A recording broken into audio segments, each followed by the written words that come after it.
Cleo was a young Latino in high school who grew up in New York City in the 60s. His surroundings were rough, but it inspired him to be creative.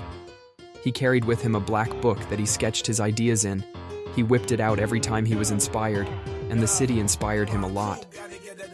One day he met a guy named Zip, who snuck a peek into Cleo's notebook. He was shy, but Zip carried a black book with him as well. Zip takes Cleo into a community of secret graffiti artists who displayed their work mostly in a sketch pad. They met the way New York made you meet people back then, by accident, by need, by standing too close to the same thing too often.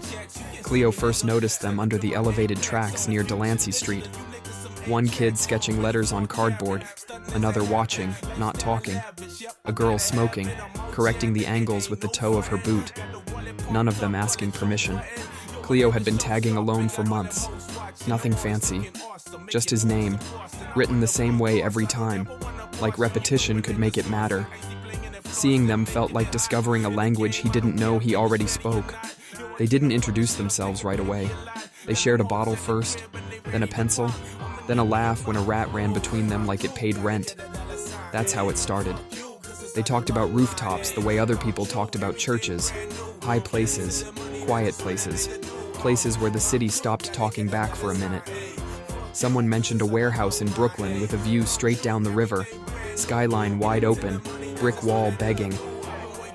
They didn't plan much. Planning felt like inviting trouble. They moved after midnight, when the city softened. Shoes quiet, cans wrapped in rags so they wouldn't clink. Eddie's heart pounded so hard he was sure it echoed off the fire escapes. The climb was worse than the painting. Rusted ladder, missing rung, hands slipping on old rain. But when they pulled themselves up, breathless and grinning, the city opened beneath them like a held breath finally released.